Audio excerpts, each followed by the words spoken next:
ಬೆಳಗಿನ ಹಸಿರು ಹವೆಯೊಂದಿಗೆ ಹೊಸದಾಗಿ ಮದುವಾದ ರೋಹನ್ ಮತ್ತು ನೀತಾ ತಮ್ಮ ಬೈಕ್ ಮೇಲೆ ಲಾಂಗ್ ಡ್ರೈವ್ಗೆ ಹೊರಟರು. ರಸ್ತೆ ಮೇಲೆ ಚುವಾಗ ಸಂಜೆ ಕತ್ತಲೆಯ ಹೊತ್ತಿನಲ್ಲಿ ನೀತಾ ಬೆನ್ನಲ್ಲಿ ಕೈ ಬಿಗಿಯಾಗಿ ಹಿಡಿದು ರೋಹನ್, ಈ ದಾರಿ ಸರಿಯೇ?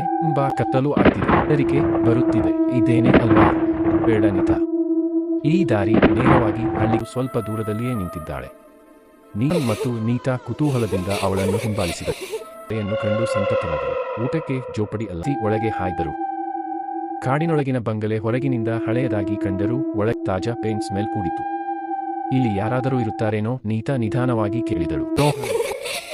ಇದನ್ನು ಏನೂ ಇಲ್ಲ ನೀತಾ, ಅದ ನಿನ್ನ ಭ್ರಮೆಯೇ, ಶೂನ್ಯದು ಹೇಳುತ್ತಾನೆ.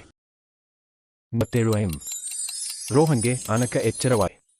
ಹಾಲಲ್ಲಿ ಗುಜರಿ ಕಂಬಳಿಗಳ ಮೇಲೆ ಹಳೆ ಓದುತ್ತಾ ಇದ್ದ ಅವನು ಆನಕ್ ಗಾಬರಿಯಾಗುತ್ತಾನೆ. ಹಿಂಭಾಗದಲ್ಲಿ ಕಪ್ಪು ಬಣ್ಣದ ನಿಶ್ಚಲ. ನೀತಾಳ ಎಚ್ಚರ. ಅವಳು ಹೊರಗೆ ಬಂದು ಹಾಲ್ ಕಡೆ ನೋಡಿದಂತೆ ಅವನು ನೆಲಕ್ಕೆ ಬಿದ್ದಿದ್ದ.